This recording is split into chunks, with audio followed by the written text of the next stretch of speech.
Assalamualaikum warahmatullahi wabarakatuh.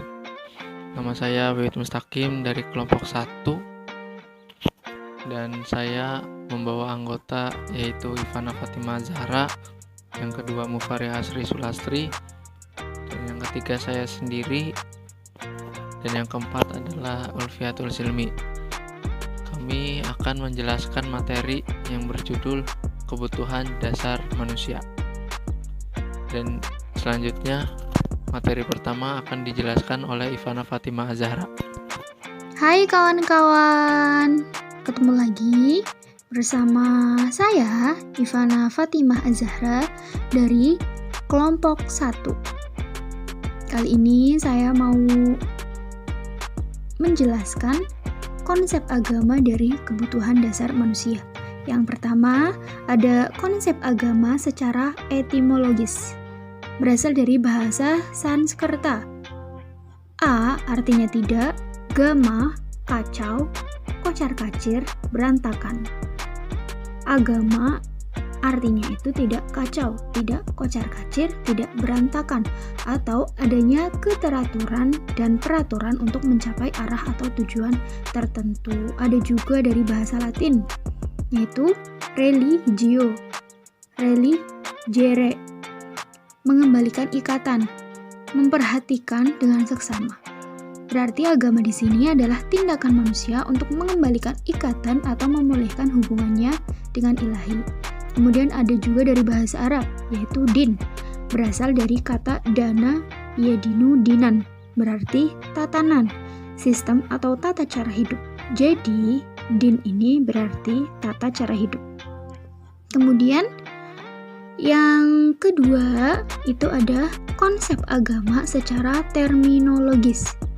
Agama di sini artinya itu yang pertama ada aturan atau tata cara hidup manusia dalam hubungannya dengan Tuhan dan sesamanya. Ini menurut Ensiklopedia Nasional Indonesia. Kemudian yang kedua berarti ajaran atau sistem yang mengatur tata keimanan atau kepercayaan dan peribadatan kepada Tuhan Yang Maha Kuasa serta tata kaidah yang berhubungan dengan pergaulan manusia dan manusia serta lingkungannya. Ini menurut Kamus Besar Bahasa Indonesia. Dan tadi itu adalah konsep agama.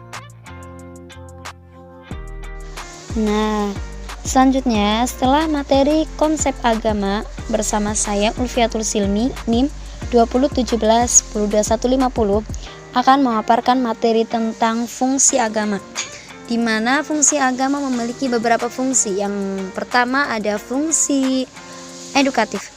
Agama memberikan bimbingan dan pengajaran tentang boleh tidaknya suatu perbuatan, cara beribadah, dan lain-lain dengan perantara petugas-petugasnya, bersifat fungsionaris. Kemudian yang kedua ada fungsi penyelamatan,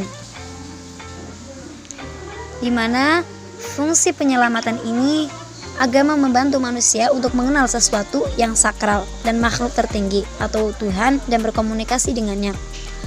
Kemudian yang ketiga ada fungsi pengawasan sosial.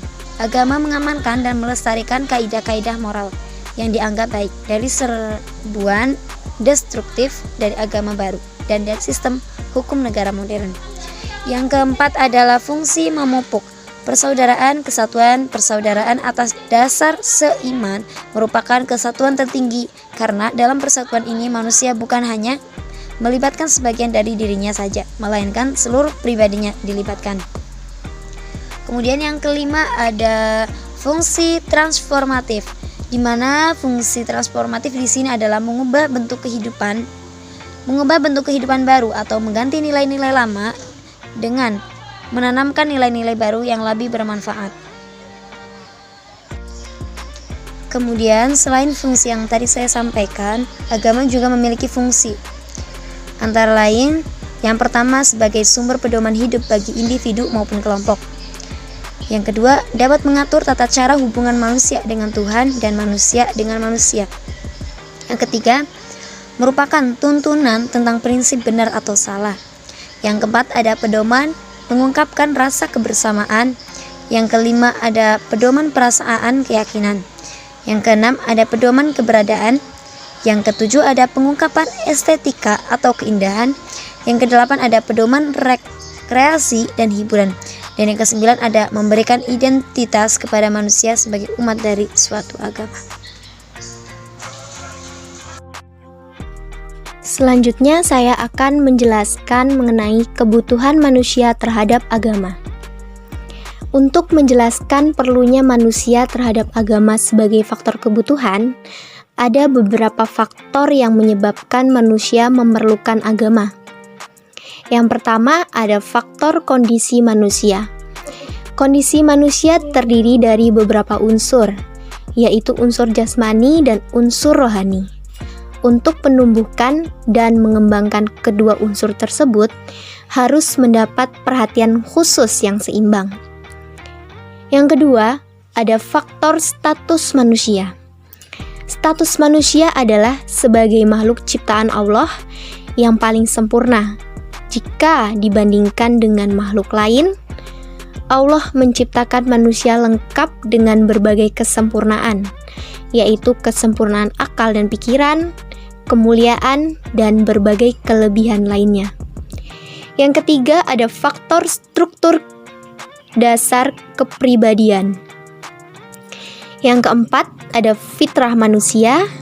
Yang kelima adanya nafsu. Dan yang keenam tantangan manusia. Oke, terima kasih teman-teman yang telah menyaksikan dari paparan kelompok kami. Jika ada kesulitan atau pertanyaan bisa diketik di kolom komentar. Dan saya akhiri. Assalamualaikum warahmatullahi wabarakatuh.